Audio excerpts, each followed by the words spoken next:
Hello and welcome to everyone who has joined us today. We are your hosts and will be moderating the conversations.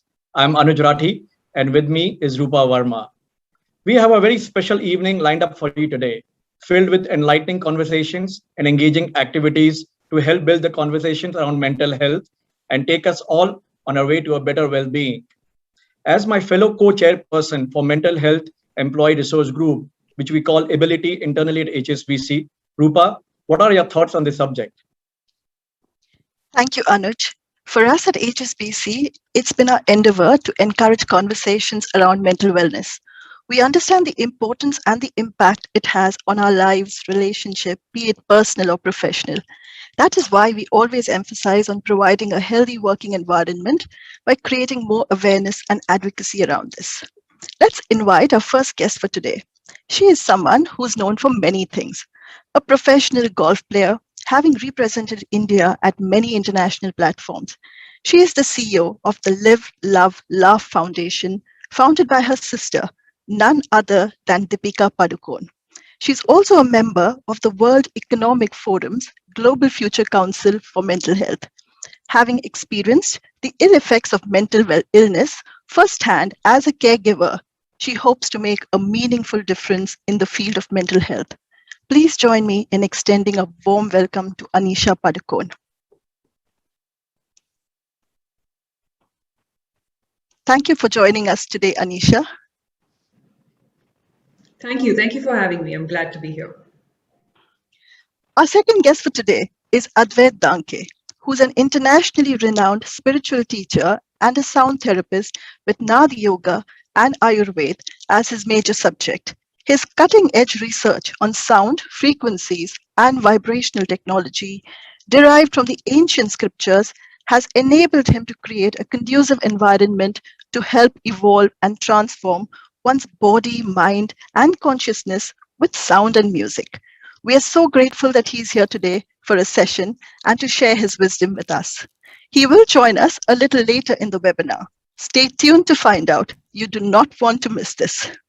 And to our dear viewers, we would love to hear from you. So please keep sharing your thoughts, questions, and messages on mental health in the chat box throughout the session. So let us jump right into a conversation for today. Anisha, most people only know your sports side, but you have a graduate degree in psychology, sociology, and economics. And then you went on to further study at the Harvard Business School and Ashoka University as well. Was the field of mental health always something you were interested to work in? And also tell us a little about the genesis of the Live, Love, Laugh Foundation. Sure. So, no, mental health was not planned at all. I was a professional golfer. I was competing. I really enjoyed what I was doing at the time.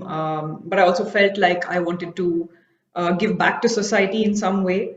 And so it just started off as something that I wanted to, at the foundation to see what they were doing. And if there was any way that I could help out, and more importantly, if there was any way that I could learn from some of those experiences, and like I said, just to be able to give back. One thing pretty much led to the other, and very early on in my interactions with everyone at the team, I realized that there is a great deal of requirement to be involved in mental health. I think everyone in any way possible should contribute in whatever way they can. I felt like I had a lot to give. Unfortunately, everyone at the foundation felt the same. And so that began my sort of transition to where I am today. And as they say, the rest is history. So that's pretty much on my involvement and journey within the foundation. The foundation itself was actually started in the year 2015. We had our formal launch in October 10th, which happens to be World Mental Health Day of 2015. And thereafter, the foundation started functioning like any other non-profit organization.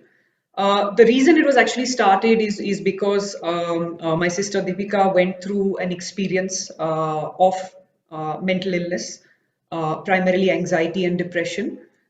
This was at a time when she was at the peak of her career and didn't really know what was going on with herself, except that she knew that something was not right. Fortunately, we were able to sort of identify with the help of my mother, who identified that something was wrong, and then in the intervention of mental health professionals who identified that she was going through a mental illness.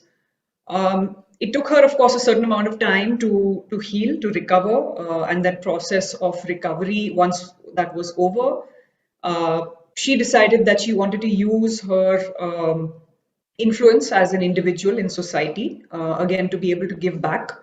And at that point of time, I think the thought process was, even if she could save one life just by speaking out, that she would have been able to achieve something within this space. And therefore, the first step towards that journey was to actually come out and do an interview on national television.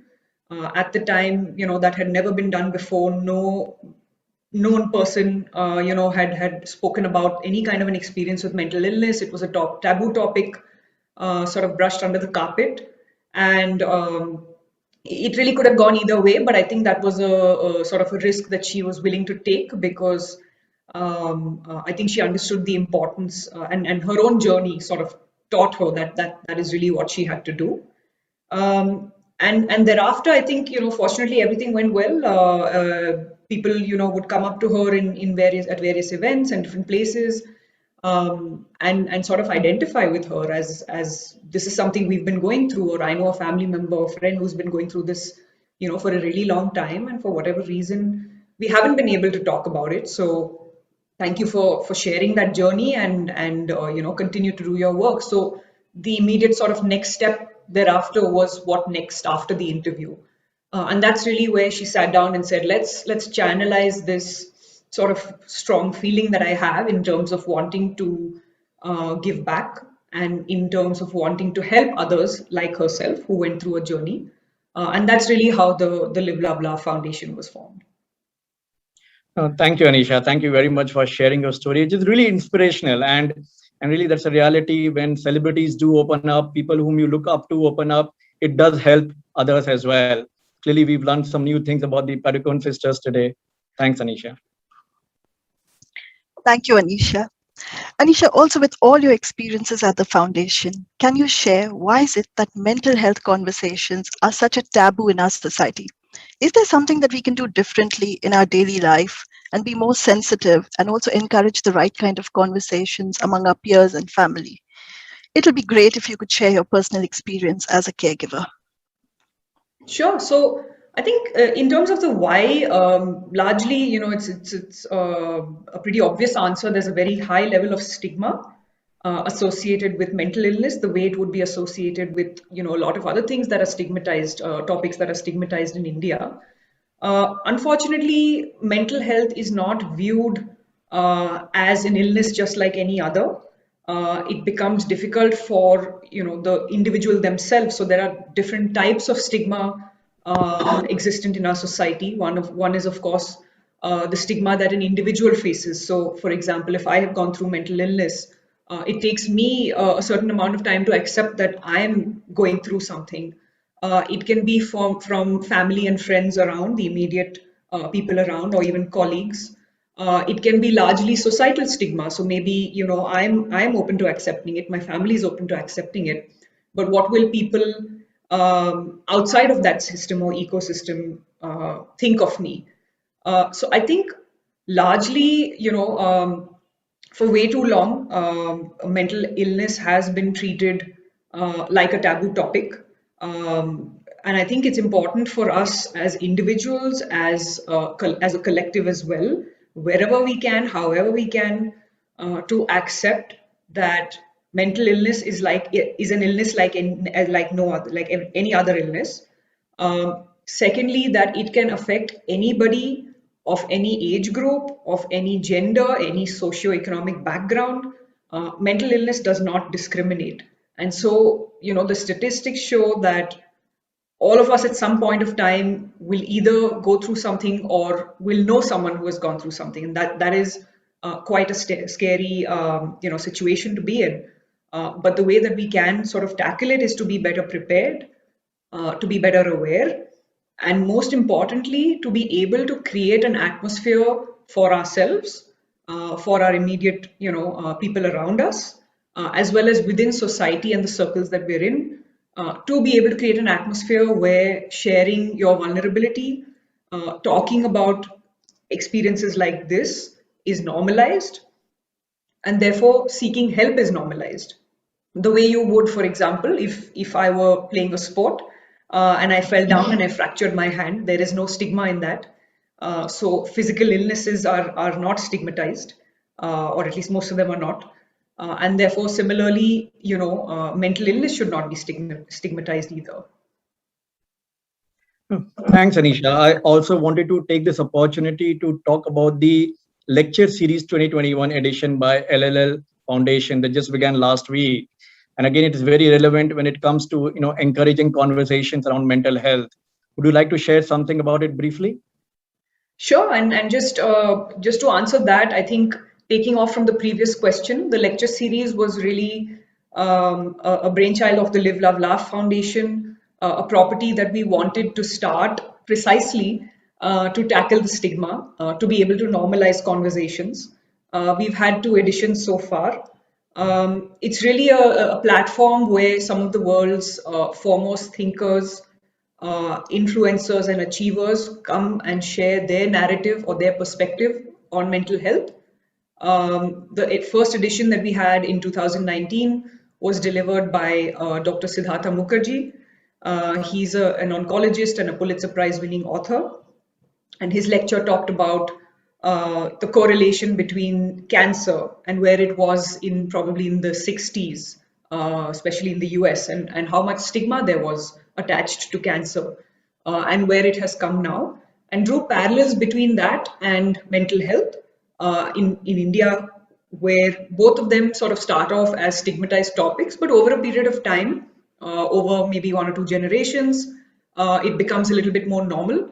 There's a lot of funding going into research, treatments have improved, and hopefully, that's the way that mental health can probably progress, not just in India, but in the rest of the world as well. The most recent speaker we had, which we launched last week, in fact, was Abhinav Bindra, in India's first individual Olympic gold medalist. And I think one of the reasons we had that is, a lot of athletes have been speaking about mental health, but mainly because Abhinav himself has experienced mental illness at a time when he actually won, his gold medal. It's called post-Olympic blues. There was a sudden void in his life because he had worked pretty much his entire life towards this goal, and once he had achieved that goal, he woke up one day and didn't really know what he had to do now. So that, and of course, coupled with many other things, he's spoken very wonderfully, very articulately in that lecture, shared a lot of his vulnerabilities. So I do urge anyone who hasn't seen it yet to definitely take a look at it. It was really a great experience for me as an individual to be a part of. And hopefully in the future, for the lecture series property, we would like to bring in individuals like this to be able to normalize conversations and ensure that everyone is able and comfortable enough to talk about anything that they may be experiencing. No, thanks, Anisha. And I think those will be very, very insightful for people to have a look at it. Again, for our viewers, we would love to hear from you. So please keep sharing your thoughts, questions, and messages on mental health in the chat box throughout the session. So, turning over to Rupa, to take the discussion a little deeper, the most dominating emotions and struggles that we have faced during this entire pandemic is probably that of fear and burnout, and especially now with the transition to work from home. The second wave of the pandemic was really, really difficult for probably every one of us. Work from home was already causing burnout and digital fatigue. We are on a Zoom call today as well.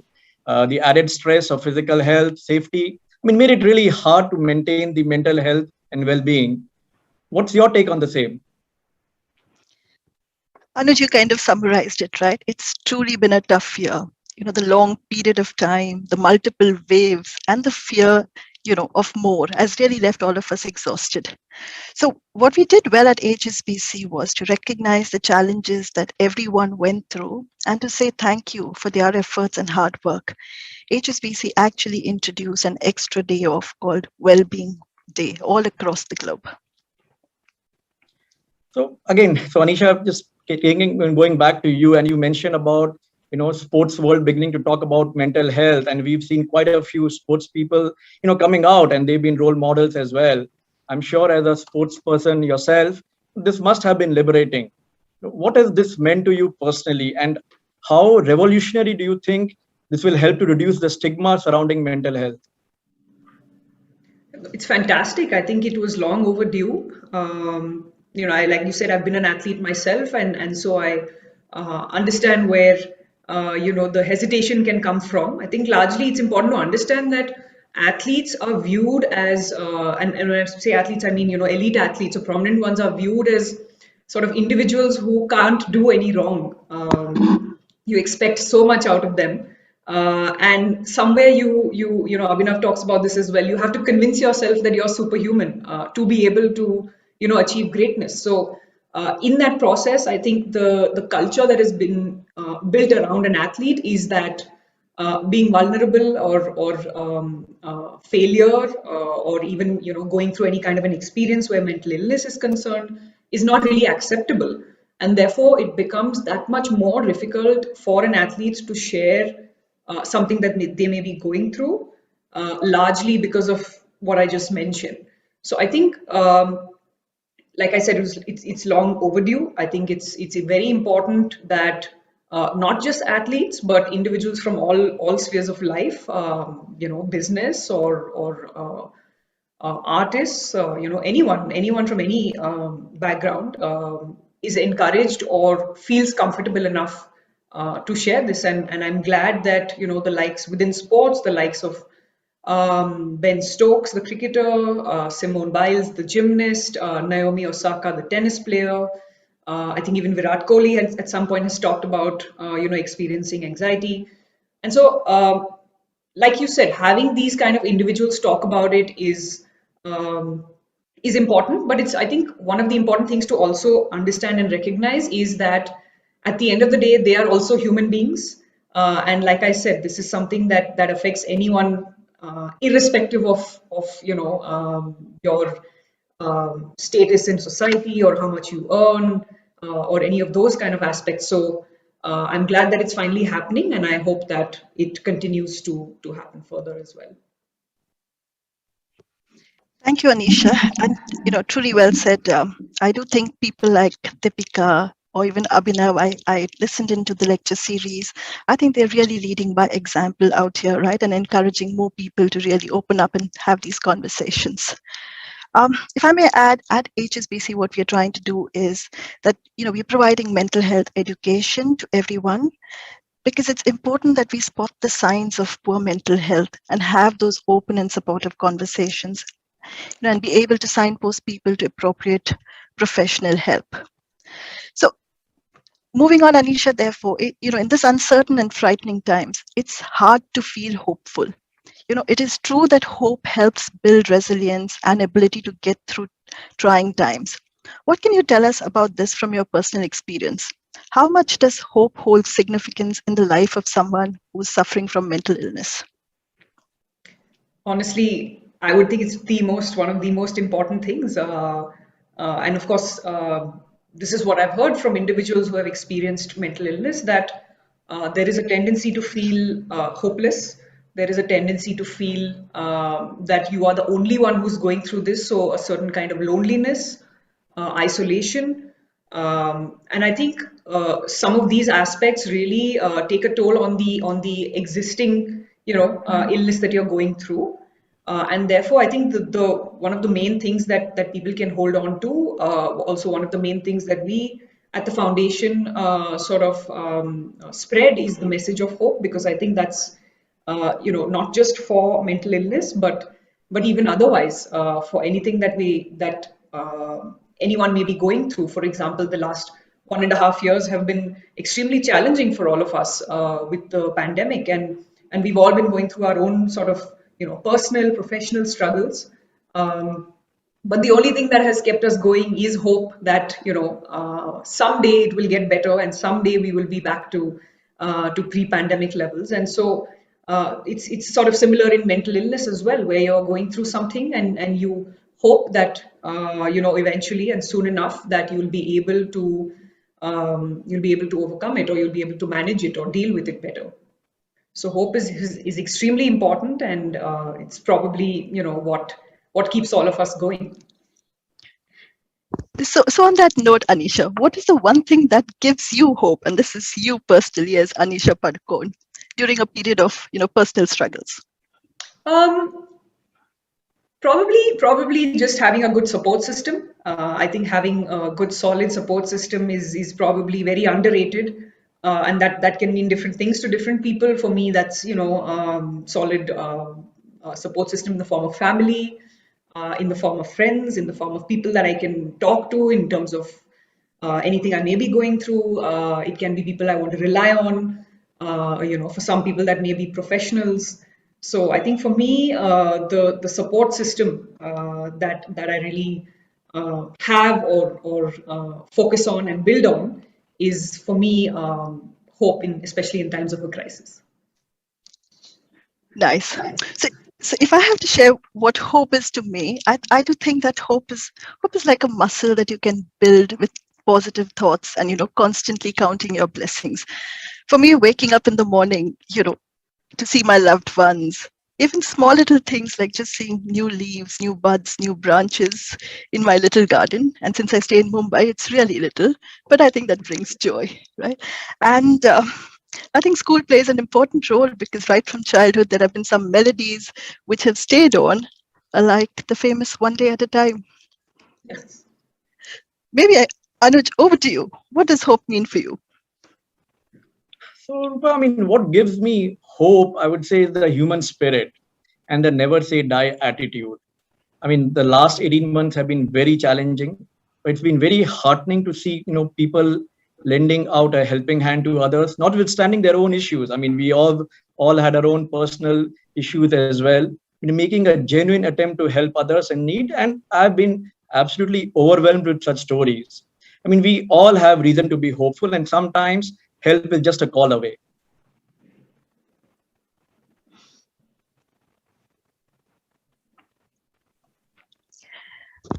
Thank you, Anuj. Okay. So, moving on to what we have done in HSBC, right? In an effort to stay relevant to our customers' sentiment during the second wave, and also to take forward our belief that hope changes everything, we launched the Wall of Hope. Now, this is a microsite where you can share your real life stories filled with hope and optimism. The intent really was to build a compilation of stories that give hope, which is a true source of joy for anyone who visits and reads. So we would love to read all your happy messages and stories on the wall. All you have to do is head over to grp.hsbc/hope and share something hopeful. Your experiences, a message, anything that makes you smile. Thanks, Rupa. Maybe we can read out few messages from the wall of hope here today. Go ahead. Could I have the first message? Maybe I will just give me a moment. So this is from Jinal. So I find hope in libraries, in knowing that every story is different and every story has its own ending, and that's okay. Every story is indeed beautiful. It's a wonderful message, Jinal. Could I move on to the next message? Hope, just this one word, can keep things from falling apart, gives the power to keep going, the strength to not break. This road can be long, but never forgotten. All is precious, all is likable. Stay. Thanks, Ravinder. Wonderful message. Could I have another one message on hope? So when the flame of hope is alive in us, we are able to face each day, each moment, and each challenge with a smile for a better tomorrow. For this is the audacity of hope. Jaya. Wonderful message, Jaya. Thank you very much. Over to you, Rupa. Thank you, Anuj. Those were indeed lovely messages. Anisha, we would love it if you could also add something to our wall of hope. Sure, And what do you think absolutely. about the campaign too? Sure. I think it's great. Like I said, hope is extremely important. I think it's definitely something that people can take away from, and it's a privilege for me to be able to share something to the wall of hope. I have it written down, so I'm going to just read it out. Uh, Whatever you may be going through, and no matter how difficult it may seem, know that things do get better. There is always light at the end of the tunnel. There is always hope. That was a beautiful message. Thank you, Anisha. Again, for our viewers, you can visit the URL posted in the chat box and add your stories to the wall of hope. With that, we'll give Anisha a break, and it is now time for our next guest and the segment that we had asked the viewers to stay tuned for. I would now like to invite sound alchemist Advait Danke, a student of Indian classical vocals, and he composes and performs electronic music for spreading relaxation and happiness. Thank you for joining us, Advait. Please begin by educating us. Where did this art originate from? How does it actually affect our brains in the scientific sense? First of all, thank you, Anuj ji and Rupa ji, for the heartful invitation. And thank you for all the dignitaries and the management from HSBC team for the invitation and giving me the opportunity to spread the awareness of the wonderful ancient art of the sound therapy and to spread awareness on this beautiful platform, Hope Changes Everything, in conversation on mental well-being. The history goes of the sound therapy is that since the ancient times, across the civilizations, multiple communities and cultures have been using the power of sound, music, and the vibrations to heal the body, mind, and the consciousness. If you observe even our in Indian subcontinent, the usage of sounds has been used in multiple ways so that we can elevate the state of mind, elevate the state of consciousness. The scientific reason behind the usage of the sounds, now the science is telling us we are just a vibration. From the smallest atom to the biggest matter in the universe, everything is just vibrating at a certain motion. If it is in a motion, then it has a particular frequency. The same applies to this beautiful construct of body, mind, and consciousness. We must have been observing also, if today the day is going on a very stressful moment, suddenly the energy and the inner vibrations of our own self starts to feel low. Similarly, if we listen to a wonderful news of our loved ones, immediately the mood changes and the entire surrounding vibration changes. So, how does it actually work? The sound therapy utilizes the science of vibrations to penetrate till the DNA level, till the cellular level. It further helps us to relax the nervous system, and it helps us to activate the parasympathetic response of the nervous system. And then it helps us to balance the breathing pattern. Especially it helps us to activate the belly breathing. Right now we are everyone, majorly humanity, is having the shallow breathing pattern. But if we start to breathe from the belly again, which is the synchronicity, then it helps us even furthermore by enhancing the oxygen levels and enhancing the immunity levels. And the fourth point I would like to mention, it helps us to go into the deeper meditative states by helping us to transit into the theta and the delta brainwave states. So this is the summarization of how the sound therapy helps at the body level, at the mind level, and at the consciousness level. Thanks, Ajay. That's some very interesting advice on good sounds, harmful sounds, what we can do to integrate this practice in our daily lives. I mean, I would really request you to now take us through the live therapy session, something which we all have been waiting for. The floor is all yours. Thank you very much. Let us all begin. So we can use the headphones or the earphones for a better experience. We can choose to lie down or even sit in a comfortable position to experience the sound therapy at the fullest potential. Thank you very much.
Now,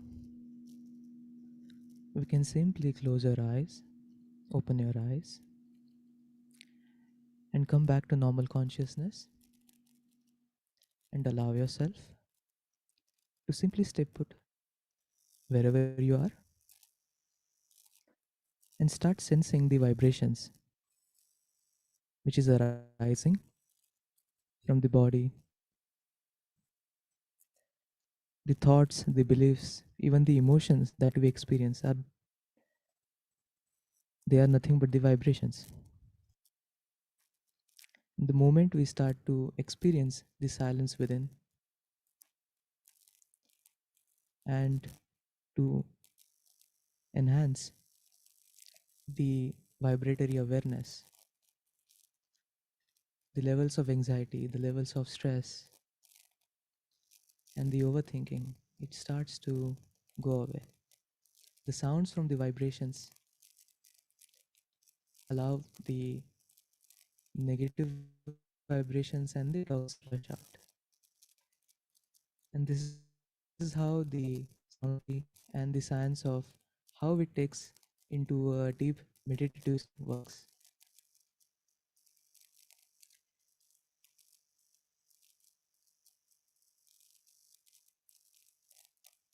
Come back to normal conscious and keep sensing the silence within.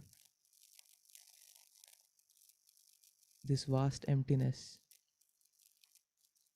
and at the same time, this state where everything is within me can be achieved through the science of sound therapy and Nada Yoga.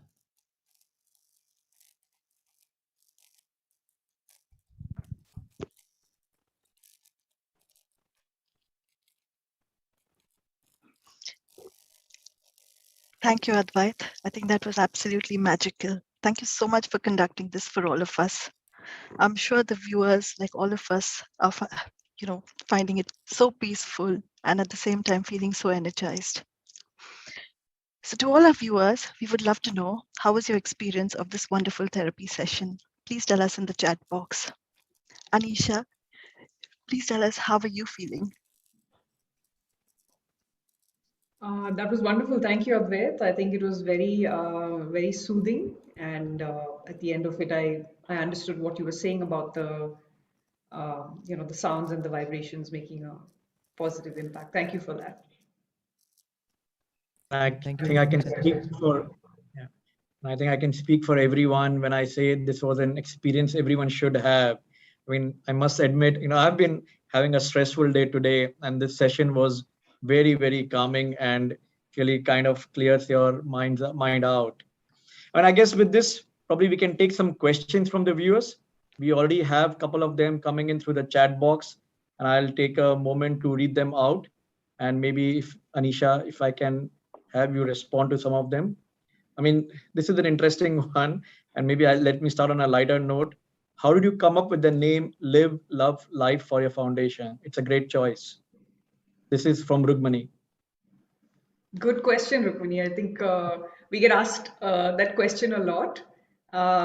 So I remember when we were thinking of what to name the foundation. Of course, Deepika wanted it to resonate with largely with her sort of mantra or philosophy.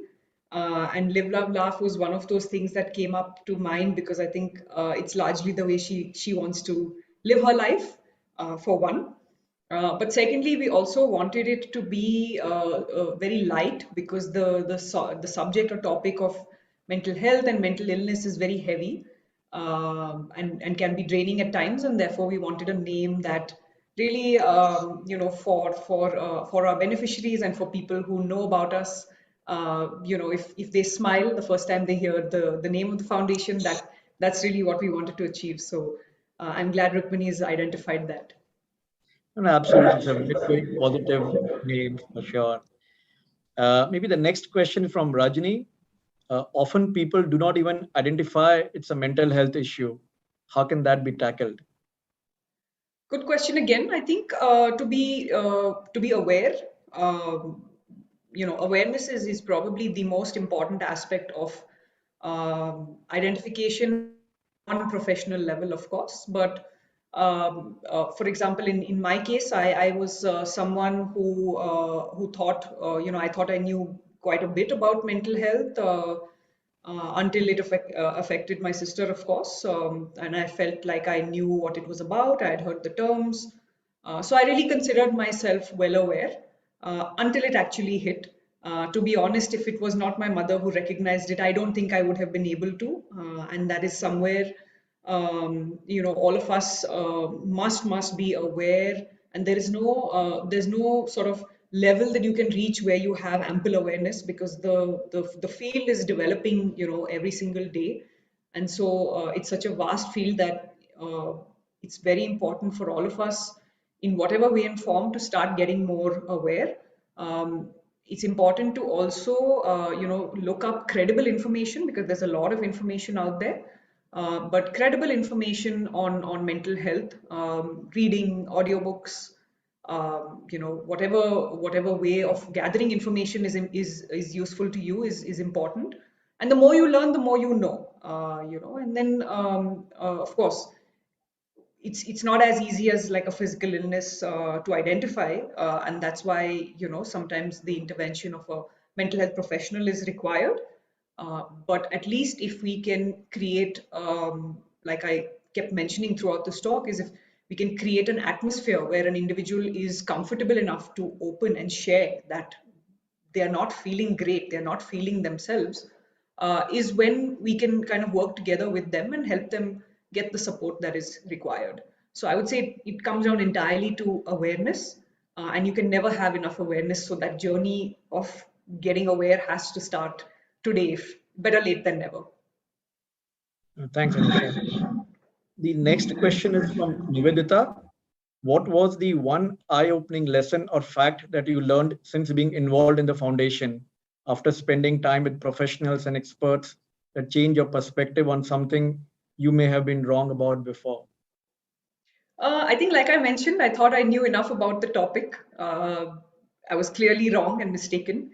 Uh, I don't think I'll ever know enough about it, but with each passing day, that information keeps increasing.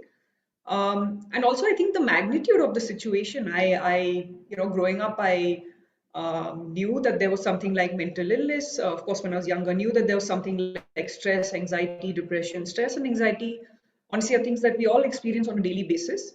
But I think the severity and the magnitude of this over the years is something that honestly scares me quite a bit. But that's also the reason why I wake up every morning to do what I do at the foundation, and to be able to help people. But of course, it has to be a collective effort, and it can't just be one or two individuals. It can't be one organization. It's got to be, we have to prioritize this the way we have been prioritizing, other illnesses, or the way we've been prioritizing our physical health and our nutrition. All of these things go hand in hand, and so I hope that's really what we'll be able to do. And through this talk, if all the viewers out there who are listening, if I can sort of influence them in some way to start becoming more aware, then I think that will be a success in itself. Thanks, Anisha. Absolutely. The awareness part is really the key. Maybe in the interest of time, if it's all right, I'll take one more question. Yes, of course. This is from Raman. What are the major challenges you faced early on when the foundation was getting off the ground? I think the usual teething problems, just the way you would if you'd set up a company. I think because we're a charitable trust, I think funding, donations and funding that comes in is what we are entirely dependent on. We're a not-for-profit organization, obviously. So I think one of the main challenges was ensuring that we have enough funding to be able to really carry out our programs and initiatives.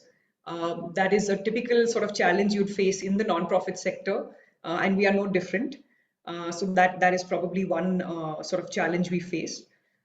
Secondly, I think not really a challenge, but I think just for us to be able to understand, what our strengths are as a group, as a collective within the organization, and what are the strengths of the organization, and what do we really need to focus on, because mental health in itself is such a vast sort of a space. It's a huge umbrella. So it was important for us to decide very early on as an organization, what are the things that play to our strengths and what are the areas that we would be focusing on, which is not to say that there are other areas that are not important. But because of that sort of razor sharp focus on what we wanted to achieve, I can safely say that what we wanted to achieve when we sat down, we said after 5 or 6 years, this is what we want to achieve. Where we are actually at now is what we wanted to achieve, and now it's that time for us to look back and say, where do we want to be in the next 5 or 6 years? So yeah, so I think the in mental health there are challenges every day. The kind of stories we hear, the kind of individuals we impact, they're challenging, but it's also very fulfilling work. And that's really what keeps myself and the team and everyone at the foundation going. I think just the ability, you got the word ability behind you, the ability to be able to influence and impact lives is really fulfilling. And we're really grateful to have the opportunity to be able to do that. No, thanks, Anisha. I mean, clearly, this is a long and tough journey for everyone, whosoever is going through it. But I'm glad there's a lot of help available, and clearly, things have opened up significantly at a country level as well. What used to be a taboo, hopefully, is no longer a taboo. And again, with a lot of people talking about it so openly, it should be a very positive way forward. Maybe Rupa, over to you. Thank you. Thank you, Anisha and Advait, on behalf of HSBC. Okay? Thank you for giving us your valuable time and speaking with us today. I'm sure, like me, our viewers also have a lot to ponder over and also take back, everything that you've shared so candidly with us. And last but not the least, don't forget to stop over the wall of hope and share your hope-filled experiences. Continue the chain of sharing as much as you'd like and spread the word amongst your friends and family as well. You can also go back to it as a source of encouragement whenever you need. And trust me, some words are always bound to help. Log on to grp.hsbc/hope and experience the magic of hope. With that, thank you everyone for joining us on a Monday evening. Stay happy, stay safe.